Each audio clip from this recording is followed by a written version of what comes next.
वेदांत परिभाषा, वेदांत परिभाषा ग्रंथ में पेज नंबर है आज 90, बराबर। तो 90 पेज पर देखिए पूर्व पक्षी शंका कर रहा है। तो क्या कहता है कि ननो मिला सिद्धांते देशांतरीय रजतम अपि अविद्या कार्यम अध्यस्तम च इति कथम शुक्तिरूप्यस्य ततः वैलक्षण्यम इति चेत। यहाँ तक शंका ग्रंथ है, ठीक। पूर्व पक्षी की सरल शंका है कि देशांतरीय रजत अर्थात व्यवहारिक रजत वो भी तो अविद्या का कार्य है और अध्यस्त है वेदांत मत में, क्योंकि वेदांत मत में ब्रह्म को छोड़कर यावत अविद्या और अविद्या का कार्य समस्त क्या है, अध्यस्त है, कल्पित है। तो व्यवहारिक रजत भी अविद्या का कार्य है और अध्यस्त है, और शुक्ति के ऊपर प्रतीत जो रजत है वह भी अविद्या का कार्य है और अध्यस्त है, और दोनों भी अविद्या का कार्य है और दोनों भी अध्यस्त है, कल्पित है। तो उन दोनों में वैलक्षण्य क्यों, भिन्नता क्यों, एक व्यवहारिक एक प्रातिभाषिक, ऐसा भेद क्यों है उसमें, उन दोनों रजतों में? ऐसी शंका है किसकी? पूर्व पक्षी। बात लगा, पता लगी? चलिए, तो ननु सिद्धांते ये पंक्ति है, तो उसके अवतरणिका के रूप में एक वाक्य लिखेंगे तो शंका ग्रंथ भी स्पष्ट हो जाता है। तो लिखते हैं ननु अद्वैत मते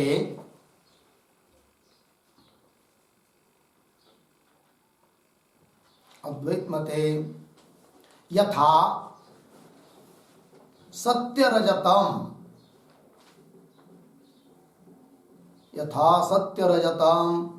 अविद्या कार्यम अध्यस्तम च।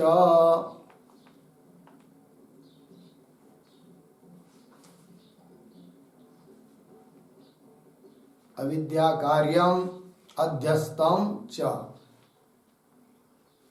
अर्धविराम तथा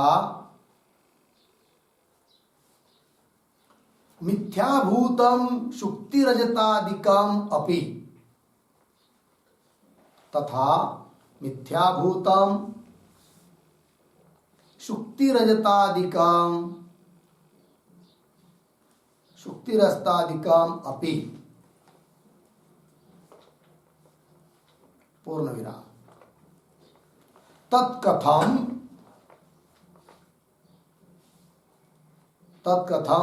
सत्यरजतस्य व्यवहारिकत्वम, सत्यरजतस्य व्यवहारिकत्वम। आगे मिथ्यारजतस्य तु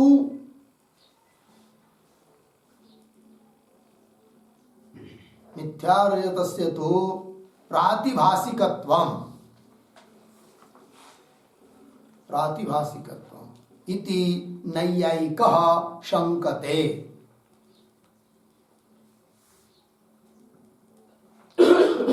इति नैयायिकः शंकते ननु इति।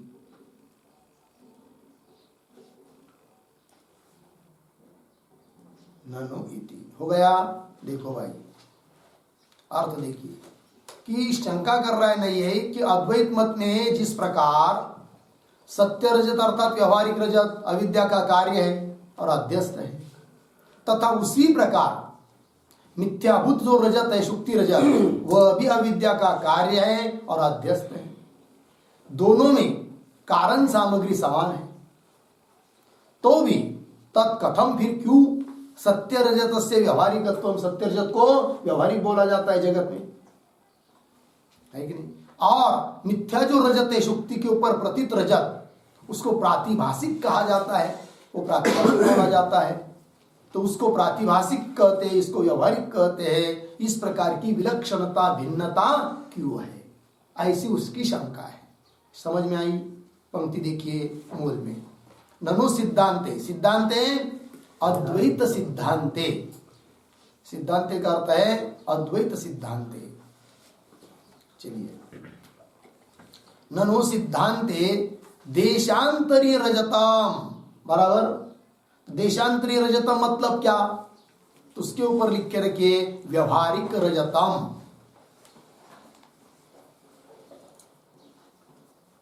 देशांतरी रजतम मतलब व्यवहारिक रजतम, अर्धविराम। आगे, अपि शब्देन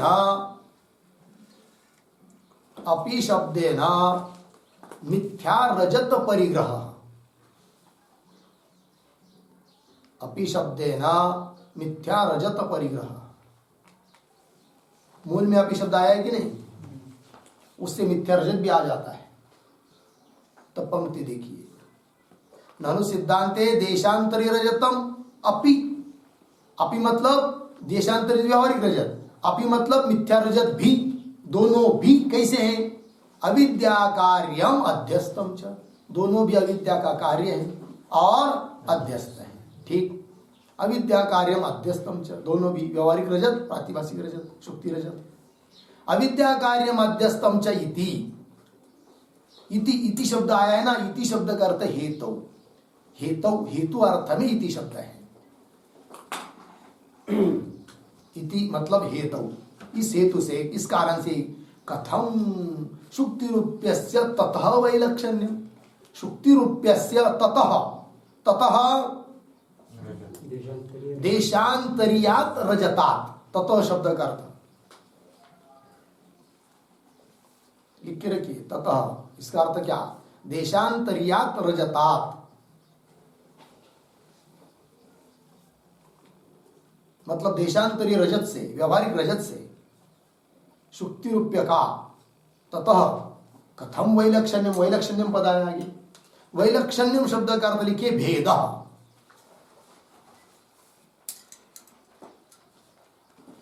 भेद इति चेत। शंका समझ में आई? चलिए भाई, तो सरल शंका है, तो वो ना व्यवहारिक रजत का और शुक्ति रूप्य का, शुक्ति के ऊपर प्रतीत रजत का भेद क्यों है?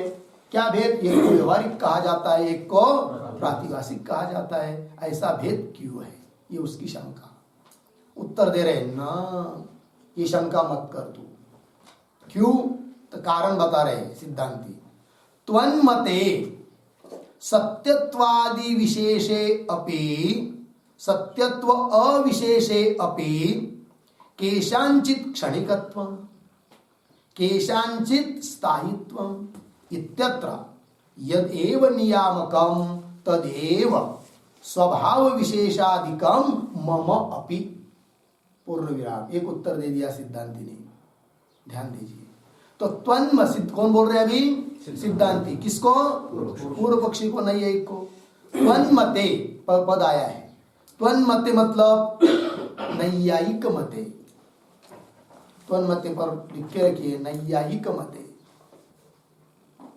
सिद्धांती बोल रहे उस नैयायिक को। ठीक, चलो भाई। त्वन्मते मतलब नैयायिक मत में, मतलब उत्तर देना है कि नहीं? सिद्धांती ने उत्तर देना चाहिए, किंतु उत्तर कैसा दे रहे हैं कि हे नैयायिक, तुम्हारे मत में जैसा ऐसा है वैसे हमारे मत में भी ऐसा है, ये उत्तर दे रहे हैं। तो नैयायिक मत में कैसा है तो स्वयं बता रहे सिद्धांती, वेदांती। तो देखिए, त्वन्मते नैयायिक मते सत्यत्व अविशेषे अपि, मतलब सत्यत्व में कोई भेद न होने पर भी केशांचित कुछ पदार्थों में क्षणिकत्व मानते हो तुम, केशांचित कुछ पदार्थों में स्थायित्व मानते हैं। दोनों को भी सत्य मान रहे, तो भी दोनों भी समान सत्य होने पर भी कुछ पदार्थों को तुम क्या मानते हो? क्षणिक, और कुछ पदार्थों को कैसा मानते हो? स्थायी। तो क्यों, क्या नियामक है उसमें बताओ? तो वो नहीं बोलता है कुछ नहीं, ये स्वभाव है जिसका, उसका उस वस्तु का क्या है? स्वभाव है। तो सिद्धांती बोल रहे जैसे तुम्हारे मत में स्वभाव उत्तर है कि उस वस्तु का स्वभाव है, वैसा हम भी कहेंगे क्या कि वो व्यवहारिक रजत, देशांतरी रजत व्यवहारिक क्यों? उसका स्वभाव है। शुक्ति के ऊपर प्रतीत रजत प्रातिभाषिक क्यों? उसका स्वभाव है, हम भी कहेंगे। ऐसा उत्तर दे रहे कौन? सिद्धांति। बात समझ में आ रही? पुनः देखिए पंक्तियों को। त्वन्मते नैयिक मते सत्यत्व अविशेषे अपि, पंक्ति मिली, अविशेषे अपि, इस पर एक वाक्य लिखते हैं। यथा यथा गो घटादीनां सत्यत्वम्, यथा गो घटादीनां सत्यत्वम् तथा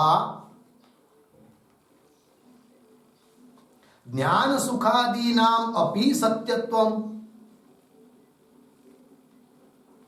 तथा ज्ञान सुखादीनां अपि सत्यत्वम् नैयैक मते अस्ति, नैयैक मते अस्ति, पूर्णविराम। तत्र द्वयोः सत्यत्वे, तत्र द्वयोः सत्यत्वे अविशेषे, अविशेषे अपि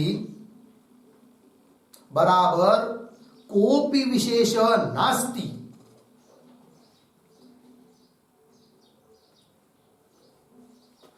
कोपि विशेष नास्ति। तथापि,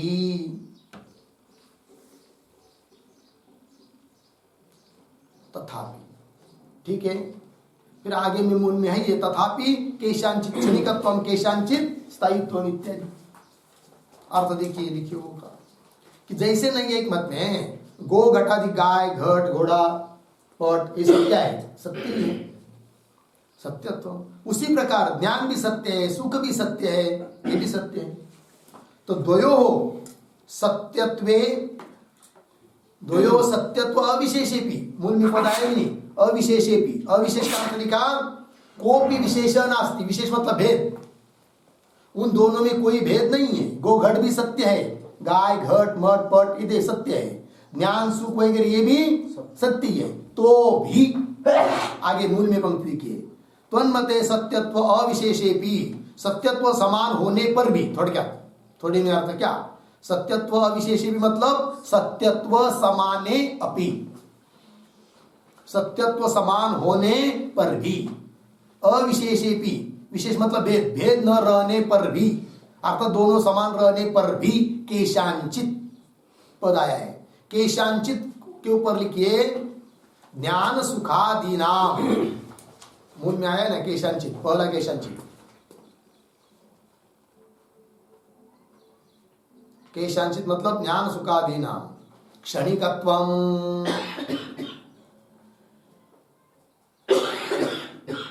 क्षणिकत्वम के ऊपर लिखिए तृतीय क्षण विनाशित्वम,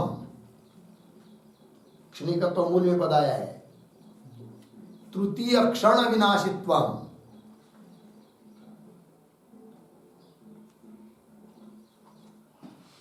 हो गया? आगे चलिए, आगे पुनः पद आया है केशांचित, उसके ऊपर लिखिए केशांचित के ऊपर दूसरा जो केशांचित पद है ना, पेज नंबर 91 के ऊपर पहला पद केशांचित मतलब गो घटादि नाम,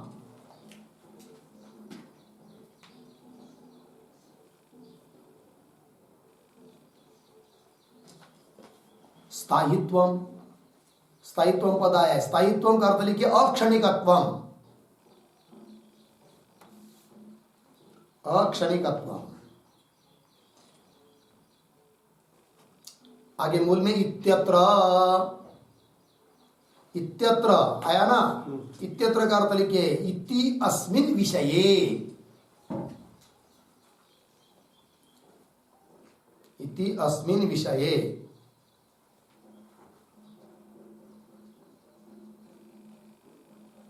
हो गया? अब चलिए अर्थ शुरू से देखिए। सिद्धांती बोल रहे नहीं को त्वन्मते, तुम्हारे मत में सत्यत्व समान होने पर भी कुछ पदार्थ जैसे ज्ञान सुखादि इनको तुम क्षणिक मानते हो, तृतीय क्षण में विनाशी मानते हो सत्य होने पर भी, और केशांचित कुछ गाय घट पट मठ इत्यादि पदार्थों को स्थायी मानते हो, अक्षणिक मानते हो, तो वो भी सत्य है, वो भी सत्य है। तो बताओ फिर कुछ पदार्थ ज्ञान सुख आदि क्यों क्षणिक है और गो घटादि क्यों अक्षणिक है? बताओ क्या कारण है? ऐसा हम पूछेंगे नैयिक को। कौन बोल रहे हैं? सिद्धांती। तब वो नैयिक उत्तर देते क्या? स्वभाव है। तो देखिए इत्यत्र इत्यस्मिन् विषये यदेव नियामकम, जो नियामक है कौन? स्वभावादि, तदेव स्वभाव विशेषादिकम। जैसे तुम कहते हैं कि स्वभाव विशेष है, वैसे हम कहेंगे वही स्वभाव विशेष हमारे मत में भी कारण है, ऐसा सिद्धांती बोल रहे हैं। तो यदेव नियामकम तदेव स्वभाव विशेषादिकम, मिला पंक्ति। तो आदिपद से क्या लेंगे? विशेषादिकम, आदिकम आदिपद से लिखिए। आदिपदेन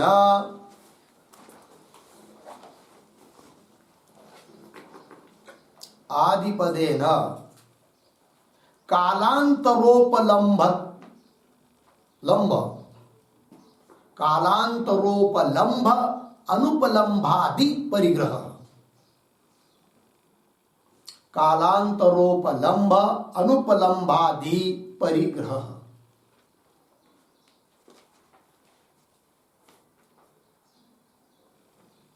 ठीक, देखो भाई, तो नैयिक कहता है कि स्वभाव है एक, क्यों? दूसरा वो नियामक बता सकता है क्या? कालांतर उपलंब, घट वगैरह अन्य काल में भी उपलब्ध होते हैं। आज देखा, कल भी देखेंगे, परसों भी देखेंगे, कालांतर में उपलब्ध हो रहे हैं। और ज्ञान सुखादिक, जो ज्ञान अभी है वो पहले नहीं था, जो आगे नहीं रहेगा। इच्छा सुख वगैरह बदलते रहता है कि नहीं? तो कालांतर में उपलंबत्व, कालांतर में अनुपलंबत्व इत्यादि जैसे तुम्हारे मत में नियामक है बराबर, उसी प्रकार हम भी कहेंगे क्या? तो व्यवहारिक जो रजत है सत्य दुकान का, है कि नहीं, वो व्यवहारिक है। बोलेंगे क्यों? उसका एक तो स्वभाव है, दूसरी बात अन्य काल में भी वो उपलब्ध होता है, इसलिए उसको हम व्यवहारिक कहेंगे। और शुक्ति के ऊपर प्रतीत जो रजत है उसको हम प्रातिभाषिक कहेंगे। क्यों? वो उसका स्वभाव है एक। क्यों? वो अन्य काल में उपलब्ध नहीं होता है। शुक्ति के ऊपर रजत आज दिखाई दे रहा है, सायंकाल के समय पुनर्राग या रात के समय नहीं दिखाई देगा, अन्य काल में उपलब्ध नहीं हो रहा है, इसलिए उसको हम कहेंगे प्रातिभाषिक। तो जैसे तुम्हारे मत में उत्तर है, ऐसे हमारे मत में भी उत्तर हो गया। समझ में आया? चलिए, तो तदेव स्वभाव विशेषादिकम मम अपि मम अद्वैत मत है। हाँ, अद्वैत मते अपि, है कि नहीं? कि वह अद्वैत सिद्धांति न अपि, अद्वैत सिद्धांतियों का भी मेरा ऐसा ही नियामक है। लग गया अर्थ? तो एक उत्तर दे दिया भाई शंका का, किंतु सच्चा उत्तर क्या है? वो तो ऐसा उत्तर दे दिया जैसे तुम्हारे मत में ऐसा है, ऐसे हमारे मत में ऐसा है कि नहीं? तुमने हमारे कल 10 रुपए लिए थे, इसलिए हमने आप कल के आज 20 रुपए ले लिया, ऐसा उत्तर होगा, है कि नहीं? हाँ। कल तुमने हमारे थाली में से 2 गुलाब जामुन उठाए, इसलिए आज हमने तुम्हारे थाली में से 2 रसगुल्ले उठाए, तो बात समान होगी। इस प्रकार का उत्तर होगा। किंतु सच्चा उत्तर क्या है वेदांत मत में, वो आप दे रहे आगे। यद्वा, मिल गई पंक्ति? यद्वा मतलब कौन बोल रहे? सिद्धांती। क्यों? वहां हम उत्तर देते हैं। यद्वा घटाद्याध्यासे अविद्या एव दोषत्वेन अपि हेतु, मिला पंक्ति? हाँ। और शुक्ति रूप्याद्याध्यासे तु काचादय दोषाः अपि तथा, काचादय दोषाः अपि, पूर्ण विराम हो गया। तो देखो भाई, तथा च आगंतुक दोषजन्यत्वं प्रातिभाषिकत्वे प्रयोजकम, ये उत्तर दे दिया। ठीक है, देखो पुनः एक बार सिद्धांति करें, व्यवहारिक जो बाजार का रजत है या घटाधिक पदार्थ है वो भी अविद्या का कार्य है, बात सही है कि नहीं? अध्यस्त है, बात सही, अविद्या का कार्य, बात सही, किंतु वहां पर अविद्या को छोड़कर अन्य कोई दोष नहीं है, केवल अविद्या जन्य है। घटाधिक व्यवहारिक रजताधिक पदार्थ, ठीक है ना? तो उपादान कारण कौन है? अविद्या, और दोष भी कौन है? यही अविद्या है, इसलिए वो क्या है? अध्यस्त है। इतनी बात लगी। तो क्या लिखा है यहाँ पर? यद्वा घटादि अध्यास से अविद्या एव दोषत्वेन अपि, ये पंक्ति आई है, पद आया है दोषत्वेन अपि, उसके ऊपर एक वाक्य लिखिए। अध्यास मात्रम प्रति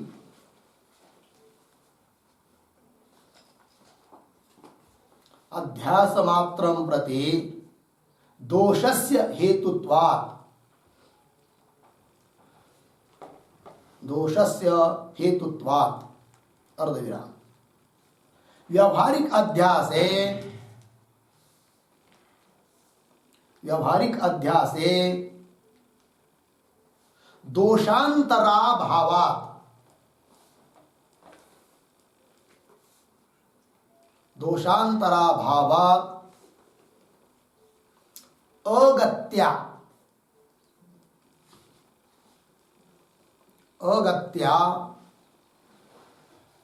अविद्यायाः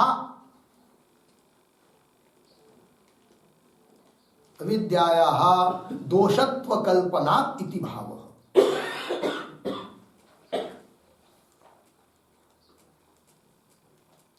दोषत्व कल्पनात् इति भावः पूर्ण विराम। अपि पदेन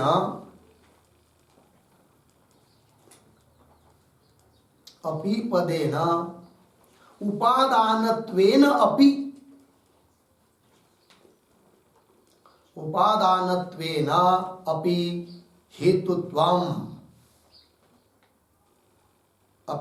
हेतुत्वम् इति सूचितम्।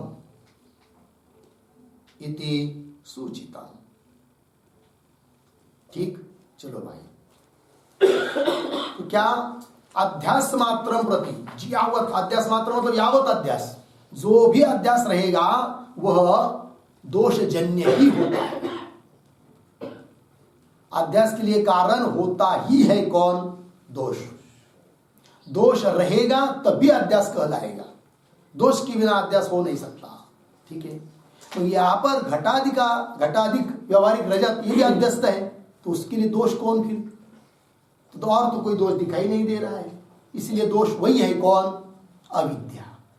अर्थात उपादान कारण भी अविद्या है, और दोष का भी काम वही कर रही है कौन? अविद्या। ठीक है, तो अध्यास मात्रम प्रति दोषस्य हेतुत्वात्, तो व्यवहारिक अध्यासे दोषांतराभावात्, व्यवहारिक अध्यास घट, व्यवहारिक रजत, घट, पट इत्यादि का अध्यास, उसमें व्यवहारिक अध्यास है दोषांतराभावात्, अन्य कोई दोष दिखाई नहीं दे रहा है, और दोष के बिना अध्यास हो नहीं सकता। इसलिए अगत्या मतलब ना इलाज से, कोई इलाज नहीं चल रहा है, क्योंकि दोष तो बताना ही पड़ रहा है, दोष तो दूसरा है ही नहीं है। अगत्या अविद्यायाः दोषत्व कल्पना, अविद्या ही क्या है वहां पर? दोष है। तब बोलेंगे फिर अपि शब्द क्यों दिया? मूल में आया कि नहीं? दोषत्वेन अपि, तो अपि शब्द बता रहा है अपि पदेन उपादानत्वेन अपि हेतुत्व, वह अविद्या घटादि अध्यास के लिए उपादान कारण भी है और दोष भी है। अपि शब्द बता रहा है, बात समझ में आई? तो पंक्ति देखिए मूल में, यद्वा घटादि अध्यासे अविद्या एव दोषत्वेन अपि, अपि मतलब उपादान कारण है ही वो, किंतु दोष रूप से भी वही कारण है कौन? अविद्या। तो दोषत्वेन अपि हेतु लगा इतना, तो मतलब घटा व्यवहारिक अध्यास में केवल एक ही अविद्या मात्र, केवल उपादान भी दोष भी है बराबर, और प्रातिभाषिक अध्यास में उपादान कारण से भिन्न भी दोष है। कैसे? आगे शुक्ति रूप्यादि अध्यासे बराबर, तो शुक्ति रूप्यादि अध्यासे, इस पर लिखिए प्रातिभाषिक अध्यासे।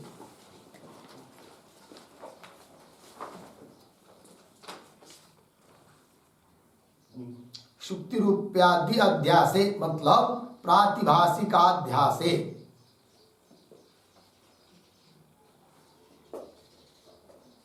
ठीक है, देखो भैया, तो शुक्ति रूप्यादि अध्यास मतलब प्रातिभाषिक अध्यास में तू काचादय दोषाः अपि, काचादय मतलब काच कामलादिक, ये दोष भी कारण है बराबर।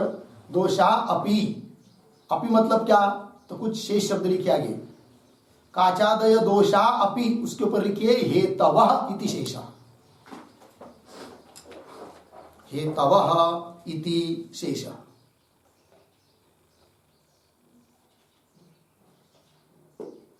ठीक है जी।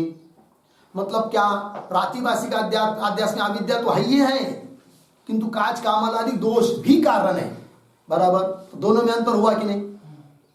तो व्यवहार घटादि में, घटादि भी अध्यस्त ही है, किंतु उसमें व्यवहारिकत्व क्यों? केवल अविद्याजन्य होने के कारण।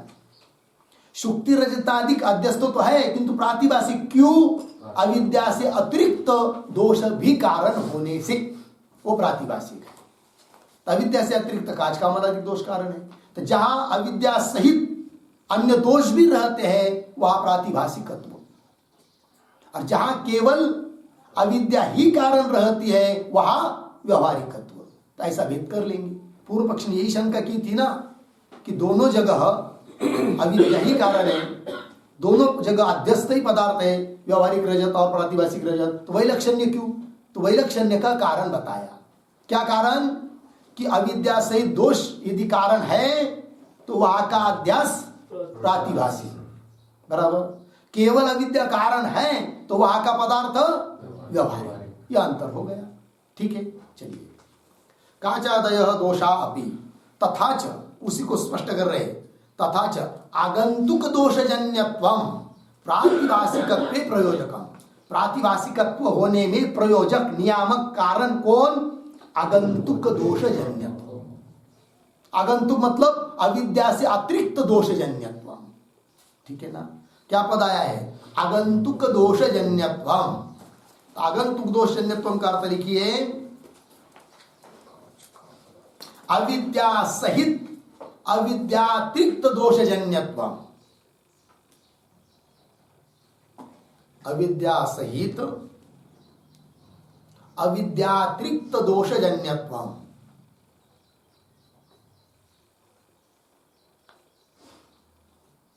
लग गए जी? तो क्या अर्थ निकला? अविद्या सहित अविद्यातिरिक्त दोष से जन्य है तो वो पदार्थ माना जाएगा कैसा? प्रातिभाषिक। वो प्रातिभाषिक होने में नियामक है। हो गया? चलिए अर्थ। तथा च आगंतुक दोषजन्यत्वम प्रातिभाषिकत्व प्रयोजकम, है कि नहीं? और व्यवहारिक में क्या? केवल अविद्याजन्यत्व व्यवहारिक है, और आगंतुक दोषजन्यत्व जो होता है वह प्रातिभाषिक। आगे, अतः एव, मिला पंक्ति, अतएव स्वप्नोपलब्ध रथादीनाम आगंतुक निद्रादि दोषजन्यत्वात् प्रातिभाषिकत्व। तो स्वप्न पदार्थ कैसे है? प्रातिभाषिक है। क्यों? वहां पर भी आगंतुक दोषजन्यत्व है। मतलब अविद्या से अतिरिक्त, अविद्या तो कारण ही है, किंतु अविद्या से अतिरिक्त अन्य दोष से भी जन्य है। वो कौन? स्वप्न। कौन है अन्य दोष वहां पर? निद्रा ही अन्य दोष है। इसलिए स्वप्न पदार्थ प्रातिभाषिक, और ये जागृत काल के पदार्थ व्यवहारिक, क्योंकि ये केवल अविद्याजन्य है। लगा? चलिए। अतः एव, अतएव का अर्थ लिखिए। अतएव मतलब, हाँ, अतएव का अर्थ लिखिए अविद्या सहित अविद्यातिरिक्त दोषजन्यत्वात् एव। अविद्या सहित अविद्यातिरिक्त, अविद्यातिरिक्त दोषजन्यत्वात् एव।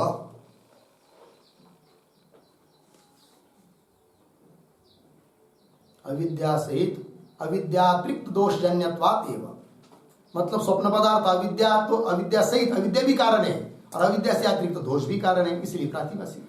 अतएव स्वप्नोपलब्ध, स्वप्नोपलब्ध मतलब स्वप्न में प्रतीत होने वाले कौन?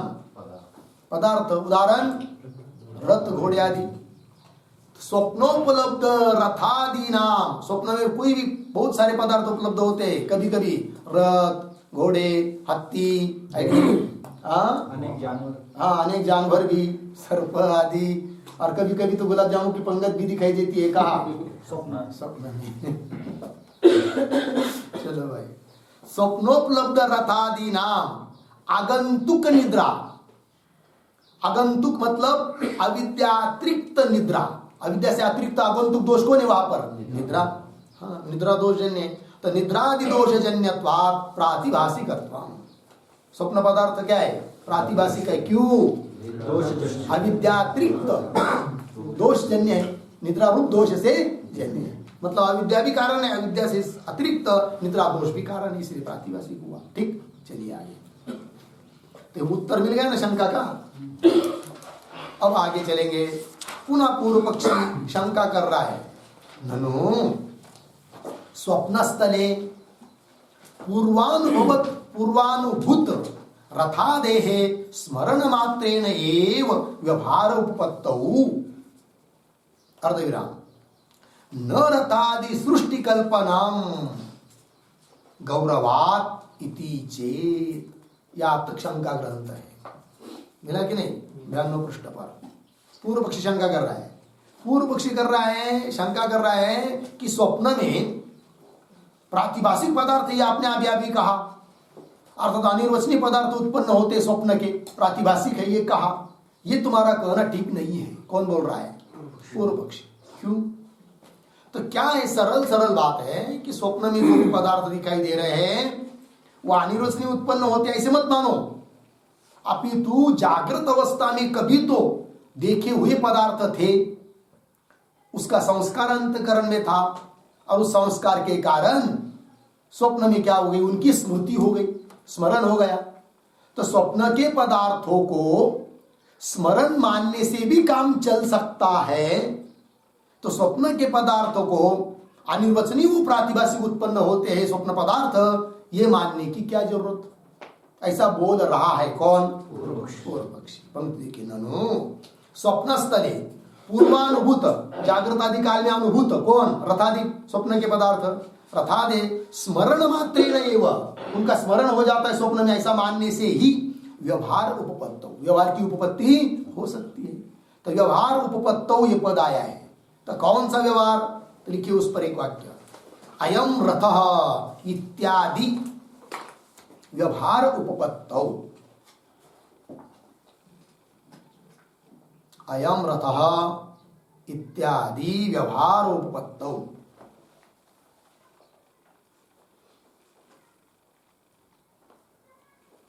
ठीक है, जैसे अयम रथ, यह रथ है, यह घोड़ा है, यह आदमी है, यह मंदिर है, इस प्रकार की व्यवहार की उपपत्ति संगति लग सकती है स्मरण मानने से भी। तो क्यों वहां पर अनिर्वचनीय प्रातिभासिक पदार्थ उत्पन्न होता है ऐसा मानना नहीं मानना चाहिए? ऐसा कहता है कौन? पूर्व पक्षी। तो देखो भाई, व्यवहार उपपत्तौ आगे, न रथादि सृष्टि, सृष्टि मतलब उत्पत्ति, रथादि की सृष्टि उत्पत्ति कल्पना, ये कल्पना करना ठीक नहीं है, और कल्पना करोगे तो दोष आएगा। कौन? गौरवात, वही दिया न रथादि सृष्टि कल्पना, क्यों? गौरवात, गौरव दोष आएगा। क्या गौरव आएगा भाई? तो गौरवात के ऊपर एक वाक्य लिखिए, रथादेहे उपादानादि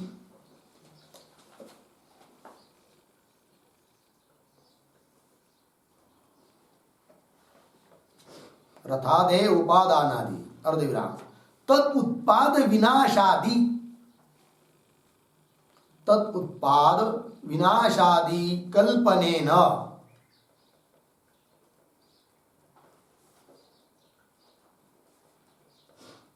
तदुत्पाद विनाशादि कल्पनेन गौरवात्।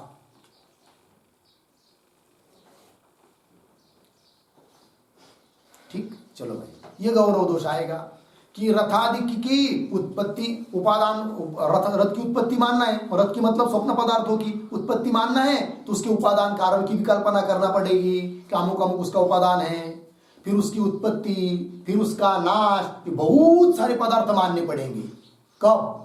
स्वप्न पदार्थों की उत्पत्ति मानेंगे तो बहुत मानना पड़ना, ये क्या है? गौरव। तो बहुत हुआ। उससे अपेक्षा सरल क्या? जागृत में बहुत सारे पदार्थ देखे थे, उनमें से किसी पदार्थ का स्मरण हुआ, वही स्वप्न में दिखाई दी, काम चल गया। न उसकी उत्पत्ति मानने की जरूरत है, न नाश मानने की जरूरत है, गौरव दोष नहीं आएगा। कह रहा है ऐसा कौन? पूर्व पक्षी। ठीक, हम देखिए, तो व्यवहार उपत्तो न रथादि सृष्टि कल्पनम क्यों गौरवात इति चेत मिला। तो यहां तक शंका हुई, उत्तर दे रहे न, ये कहना ठीक नहीं है। अर्थात स्वप्न पदार्थों को स्मरण मानना उचित नहीं है। क्यों? उसका उत्तर दे रहे हैं। तो स्मरण मानना उचित नहीं क्यों, हेतु देंगे। तो स्मरण नहीं मान सकते और दिखाई तो दे रहे, अर्थात उत्पन्न हो रहे। कौन? स्वप्न पदार्थ। ये सिद्धांत सिद्ध होगा। तो वही कह रहे इति चेतना रथादेहे स्मरण मात्राभ्युपगमे।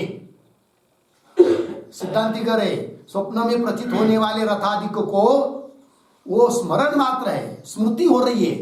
ऐसा यदि मानते हैं तो दिक्कत आएगी। क्या दिक्कत आएगी वो लिख रहे हैं। रथादे स्मरण मात्राभ्युपगमे रथम पश्यामि अर्धविराम स्वप्ने रथम अद्राक्षम इत्यादि अनुभव विरोधापत्ते है। इत्यादि अनुभव के साथ विरोध होगा। कब? स्वप्न पदार्थ को स्मरण मात्र मानेंगे तो। क्योंकि अनुभव हो रहा है क्या? रथम पश्यामि। स्वप्न में आदमी क्या बोलता है? देखो देखो देखो वो जा रहा है, मैं देख रहा हूं उसको। रथम पश्यामि, मंदिरम पश्यामि, ऐसा बोलता है कि नहीं? तो अनुभव बोल रहा है। यदि स्वप्न पदार्थ स्मरण होते तो बोलना चाहिए था क्या? अरे बाप, कितनी मुझे रथ का स्मरण हो रहा है, मुझे नर्मदा जी का स्मरण हो रहा है, ऐसा बोलना चाहिए था। किंतु ऐसा बोलता है क्या? नहीं। क्या बोलता है?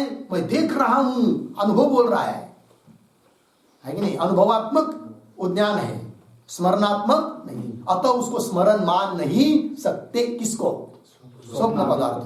तो देखिए रथादे स्मरण मात्राभ्युपगमे रथम पश्यामि मिला।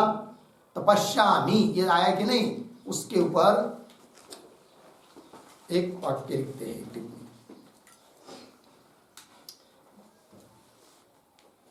तो लिखिए रथादि ज्ञानस्य स्मृतित्वे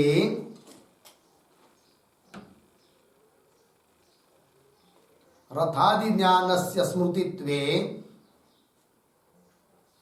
स्वप्न दशायाम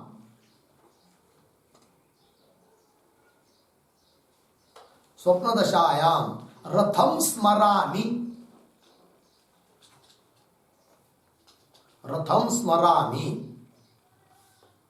इति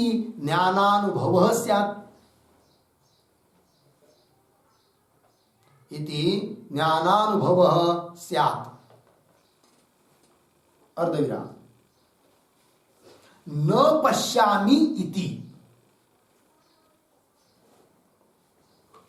न पश्यामि इति पूर्ण विराम।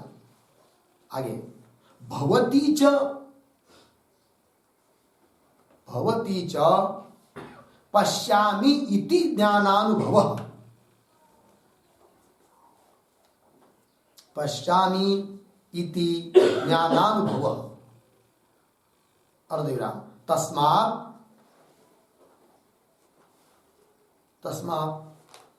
स्वप्नानुभव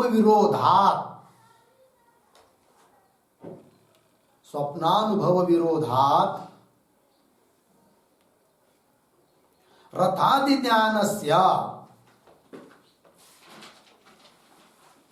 ज्ञानस्य स्मृतित्वं न कल्पनीयम्। रथादि ज्ञानस्य स्मृतित्वं न कल्पनीयम् इति भावः। स्मृतित्वं न कल्पनीयम् इति भावः। हो गया जी। देखो भाई अर्थ रथादि ज्ञानस्य स्वप्न में प्रतीत होने वाला जो रथादि का है वो सब रथादि ज्ञानस्य स्मृतित्व, वो स्मृति यदि होता तो स्वप्न दशा में, स्वप्नावस्था में रथम स्मरामि इति इस प्रकार से ज्ञान का अनुभव होना चाहिए था। किंतु ऐसा होता है क्या? फिर कैसा नहीं होना चाहिए? न पश्यामि, अहम पश्यामि, ऐसा अनुभव नहीं होना चाहिए। कैसा होना चाहिए? अहम स्मरामि, ऐसा अनुभव होना चाहिए। कब? स्वप्न पदार्थों को स्मरण मात्र मानेंगे। भवती च पश्यामि इति ज्ञानानुभव, किंतु ज्ञान का अनुभव हो रहा है कैसा? पश्यामि, अहम पश्यामि ऐसा हो रहा है। तस्मात् इसलिए स्वप्नानुभव विरोधात, स्वप्नानुभव के साथ विरोध होने से रथादि ज्ञानस्य स्मृतित्वं न कल्पनीय। रथादि का जो स्वप्न में ज्ञान हो रहा है वो स्मृति ज्ञान है, ऐसी कल्पना कर नहीं सकते। अनुभव के साथ विरोध हो रहा है। लग गया अर्थ? चलिए पंक्ति। रथादि स्मरण मात्रा अभ्युपगमे रथम पश्यामि, लगा इतना अर्धविराम। और एक अनुभव के साथ विरोध होगा, वो कौन से? देखिए, स्वप्ने रथम अद्राक्षम, ये प्रतीति होती है कब? स्वप्न से जागृत में आने के बाद। स्वप्न गया, जागृत अवस्था में आया, तब जागृत अवस्था में आने के बाद मनुष्य क्या बोलता है कि स्वप्ने रथम अद्राक्षम, स्वप्न में मैंने रथ देखा, ये बोलता है। यदि स्वप्न का रथ का ज्ञान स्मरण रूप रहता तो जागृत में आने के बाद क्या बोलना चाहिए था कि स्वप्न में मुझे रथ का स्मरण हुआ था, ऐसा बोलना चाहिए। किंतु ऐसा बोलता है क्या? नहीं, क्या बोलता है? रथ को मैंने देखा, ऐसा बोलता है। इसका मतलब स्वप्नकालीन पदार्थों का ज्ञान स्मरण रूप नहीं है, अपितु अनुभव रूप है। और अनुभव तब होता है, प्रत्यक्ष अनुभव है वो, अर्थात सामने पदार्थ जरूरत है, चाहिए, अतः वहां पर स्वप्न अनिर्वचनीय ही उत्पन्न होता है कि नहीं? स्मरण मानने से काम चलने वाला नहीं है, ये सिद्धांति ने कह दिया पूर्व पक्षी को। ठीक, देखिए, स्वप्ने रथम अद्राक्षम इत्यादि अनुभव विरोधापत्ति, इत्यादि अनुभव के साथ क्या होगा? विरोध होगा। कब? स्मरण मानेंगे तब। तो ये जो अंतिम में पद आया, स्वप्ने रथम अद्राक्षम इत्यादि अनुभव विरोधापत्ते है, इस पर भी लिखते हैं थोड़ा। रथादि ज्ञानस्य स्मृतित्वे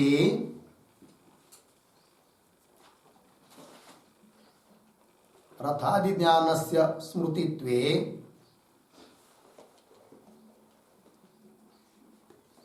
सुप्तोत्थितस्य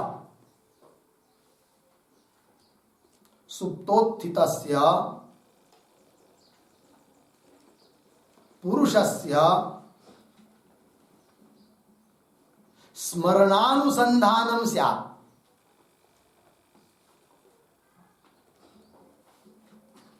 स्मरणानुसंधानं स्यात्। स्मरण अनुसंधान, स्मरणानुसंधानम स्यात् लिखा, अर्धविराम। अद्राक्षम इति, अद्राक्षम बराबर अपश्यम, अद्राक्षम बराबर अपश्यम इति दर्शन अनुसंधानम न स्यात्। दर्शनानुसंधानम न स्यात्, पूर्णविराम। भवति च रथम अद्राक्षम इति, रथम अद्राक्षम इति दर्शनानुसंधानम, दर्शनानुसंधानम तस्मात् स्वप्न ज्ञानम न स्मृति रूपम इति भावः, न स्मृति रूपम इति भावः।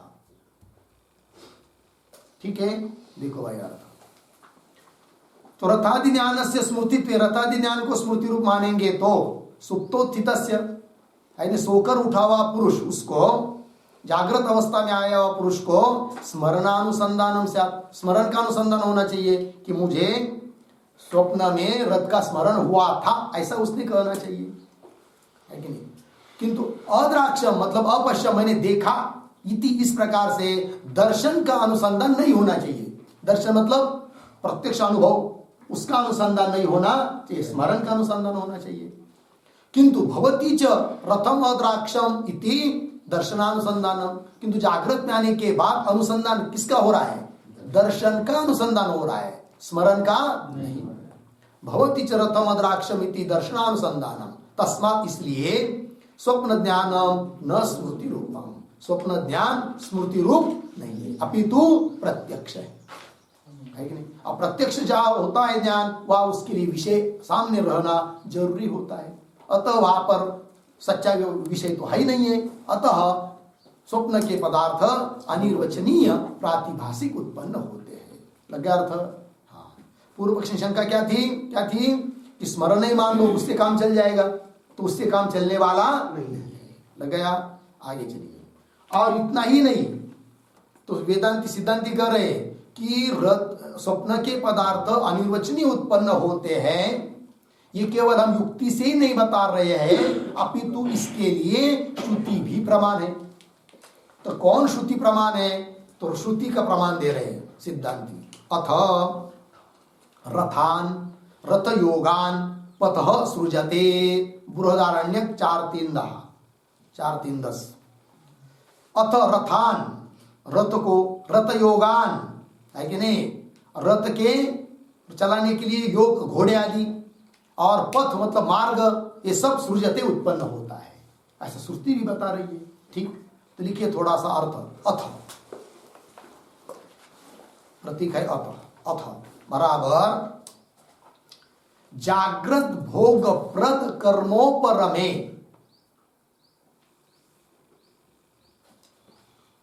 अथ बराबर जागृत भोग प्रद, जागृत भोग प्रद कर्मोपरमे, कर्मोपरमे। आगे स्वप्न भोग प्रद कर्म, स्वप्न भोग प्रद कर्म अभिव्यक्ति अनंतरम, अभिव्यक्ति अनंतरम, स्वप्न भोग प्रद कर्म अभिव्यक्ति अनंतरम। अत शब्द का अर्थ हुआ भाई, रथान तो पता ही है, रथ योगान लिखिए अभी, रथ योगान बराबर, रथ योगान बराबर रथोपकरण भूतान अश्वादीन, रथोपकरण भूतान, रथोपकरण भूतान अश्वादीन। लग गया? आगे पथ, पथ बराबर मार्गान, मार्गान हो गया। चलिए, तो श्रुति का अर्थ अथ, अथ मतलब अनंतर। किसके अनंतर? तो बता दिया आपको, जागृत कालीन भोग देने वाला कर्म जब उपरम हो जाता है, रुक जाता है, उस दिन का समाप्त हो जाता है, और स्वप्न भोग प्रद कर्म अभिव्यक्त हो जाता है, स्वप्नकालीन भोग देने वाला कर्म तत्पर हो जाता है, अभिव्यक्त हो जाता है, भोग देने के लिए समर्थ हो जाता है, तब उसके बाद स्वप्न पड़ता है। तो क्या दिखाई देता है स्वप्न में? रथान, रथ, रथ योगान अर्थात रथ के उपकरण साधन भूत जो अश्वादिक है, घोड़े, वे सब, और पथ अर्थात मार्ग वगैरह, और जो भी स्वप्न के पदार्थ दिखाई दे रहे वो सब सृजते अनिर्वचनीय उत्पन्न होते हैं। श्रुति भी बता रही है। लग गया अर्थ?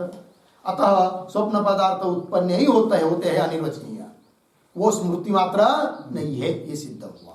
आगे चलिए। इति रथादि सृष्टि प्रतिपादक श्रुति विरोधापत्तेश्च, मिला पंक्ति है कि नहीं?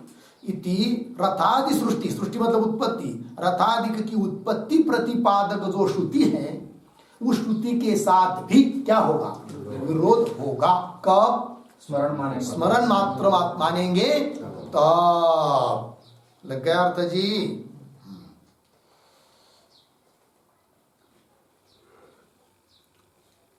रथादि सृष्टि प्रतिपादक श्रुति विरोधापत्तेश्च, ठीक है ना? तो श्रुति विरोधापत्ते है यहां पर एक वाक्य, निर्दोष श्रुति विरोधात, निर्दोष श्रुति विरोधात स्वाप्न ज्ञानस्य, स्वाप्न ज्ञानस्य स्मृतित्वम नैव कल्पनीयम, स्मृतित्वम नैव कल्पनीयम इति भाव। हो गया जी। निर्दोष श्रुति विरोधात, श्रुति तो निर्दोष है कि नहीं? हम लोगों का ज्ञान सदोष हो सकता है, श्रुति नहीं। तो निर्दोष श्रुति के साथ विरोध होने के कारण स्वाप्न ज्ञान, स्वप्नकालीन ज्ञान स्मृति है इति नैव कल्पनीय, उसको स्मृति रूप नहीं मानना चाहिए, नहीं तो श्रुति के साथ विरोध होगा, है कि नहीं? अर्थात स्वप्न के पदार्थ अनिर्वचनीय ही उत्पन्न होते हैं। आगे चलिए।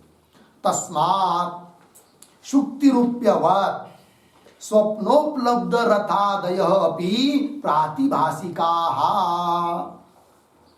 यावत् प्रातिभासम अवतिष्ठन्ते। ठीक, देखो तस्मात्, तस्मात् मतलब तस्मात् क्या? तस्मात् शब्द का अर्थ लिखिए। तस्मात् लिखिए श्रुति सामर्थ्यात्, श्रुति सामर्थ्यात् अर्धविराम, आगे स्वाप्नानुभव अनुसंधान सामर्थ्यात्, स्वाप्नानुभव अनुसंधान सामर्थ्यात्, तस्मात् के द्वारा श्रुति के सामर्थ्य से और स्वप्नकालीन अनुभव का जो अनुसंधान हो रहा है जागृत में आने के बाद, उसके सामर्थ्य से क्या? शुक्ति रूप्यवत, शुक्ति के ऊपर प्रतीत हुआ रजत जैसा अनिर्वचनीय उत्पन्न होता है, प्रातिभासिक है, उसी प्रकार स्वप्नोपलब्ध रथादय भी, स्वप्न में प्रतीत होने वाले रथादिक भी प्रातिभासिक है, उसको व्यवहारिक कह नहीं सकते। यदि स्मरण मानते तो वो व्यवहारिक हो जाते, क्योंकि व्यवहार काल में भी जो स्मृति होती है वो तो सच्ची होती है, व्यवहारिक ही होती है, तो वो भी व्यवहारिक हो जाते। कौन? स्वप्न के पदार्थ। कब? स्मरण मानते, स्मृति रूप मानते, स्मृति का विषय मानते स्वप्न पदार्थों को, किंतु स्मृति का विषय नहीं है, अर्थात स्वप्नकालीन पदार्थों का ध्यान स्मृति रूप नहीं है। लग गया अर्थ? चलिए, तो शुक्ति रूप्य व स्वप्नोपलब्ध रथादय अपनी प्रातिभासिका, प्रातिभासिक है। तो बोलेंगे प्रातिभासिक किसको कहते हैं? तो उसकी व्याख्या कर रहे हैं, यावत् प्रतिभासम अवतिष्ठन्ते इति प्रातिभासिकः इत्यर्थः। तो जब तक उनकी प्रतीति होती रहती है तब तक ही वो भासते हैं, उसी को कहते हैं क्या? प्रातिभासिक। प्रतीति ज्ञान गया तो उसकी प्रतीति हो रहे, ठीक है, तो वो उसको प्रातिभासिक है कि नहीं? वो प्रातिभासिक है, जब तक प्रतीति हो रही है तब तक भाषित होना प्रातिभासिक है। लग गया कि नहीं? तो जी देखिए, यावत् प्रतिभासम अवतिष्ठन्ते मिला, उस पर लिखते एक वाक्य,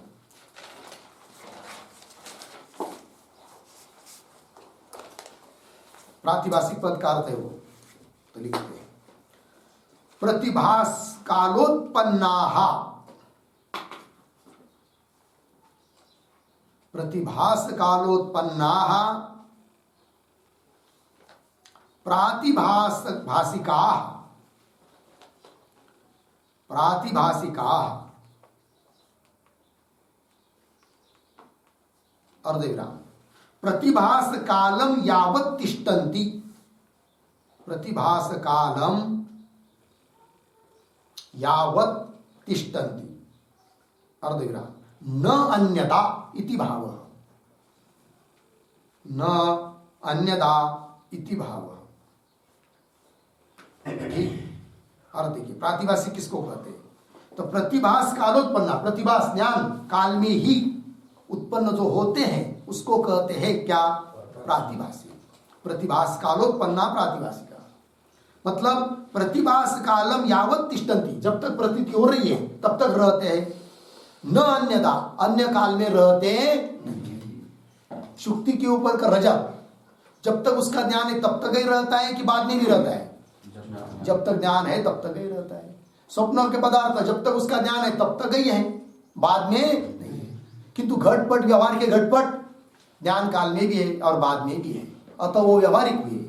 और स्वप्न पदार्थ शुक्ति रूप पे ये सब प्रातिभासिक हुए, ठीक है। और प्रातिभासिक का एक और विलक्षण किया जाता है कि नहीं है? ब्रह्म ज्ञानेतर ज्ञान बाध्यत्व प्रातिभासिकत्व, ये भी लक्षण है क्या? ब्रह्म ज्ञानेतर ज्ञान बाध्यत्वम प्रातिभाषिकत्वम। ब्रह्म ज्ञान से इतर ज्ञान के द्वारा भी यदि पदार्थ बाधित होता है तब उसको कहते हैं क्या? प्रातिभाषिक। शुक्ति के ऊपर का रजत बाधित करने के लिए, मिथ्या निश्चय करने के लिए ब्रह्म ज्ञान ही होना जरूरी है क्या? नहीं। शुक्ति के ज्ञान से, तो शुक्ति का ज्ञान मतलब ब्रह्म ज्ञान से इतर ज्ञान हुआ, शुक्ति का ज्ञान उससे भी बाधित हो रहा है कौन? रजत, अतः प्रातिभाषिक है। स्वप्न के पदार्थ मिथ्या है मतलब बाधित है, ऐसा निश्चय करने के लिए ब्रह्म ज्ञान की जरूरत है क्या? नहीं। स्वप्न से जागृत में आ गए, जागृत पदार्थ का ज्ञान हुआ तो उस जागृत पदार्थ के ज्ञान से भी बाधित हो गए कौन? स्वप्न पदार्थ। और जागृत पदार्थ का ज्ञान मतलब क्या है? ब्रह्म ज्ञान थोड़ी है, ब्रह्म ज्ञान से इतर ज्ञान है, इसलिए लक्षण घट गया। कौन सा? ब्रह्म ज्ञानेतर ज्ञान बाध्यत्व। और व्यवहारिक किसको कहेंगे? केवल अविद्या। ब्रह्म ज्ञान से ही जो बाधित होते हैं, ब्रह्म ज्ञान से इतर ज्ञान से बाधित नहीं होते, उसको कहेंगे क्या? व्यवहारिक। ये सब भूत भौतिक प्रपंच ब्रह्म ज्ञान से ही बाधित होते हैं, अन्य ज्ञान से नहीं। अतः ये व्यवहारिक हुए। और प्रातिभाषिक कौन? ब्रह्म ज्ञानेतर ज्ञान बाध्यत्वम प्रातिभाषिकत्वम। लग गया अर्थ जी? चलिए, यावत प्रतिभासम अवतिष्ठन्ते, होगा इतना बस। आगे पुनः और शंका कर रहा है पूर्व पक्षी, उसका विचार हम लोग कल करेंगे। ओम पूर्णमदः पूर्णमिदं पूर्णात् पूर्णमुदच्यते पूर्णस्य पूर्णमादाय पूर्णमेवावशिष्यते। ओम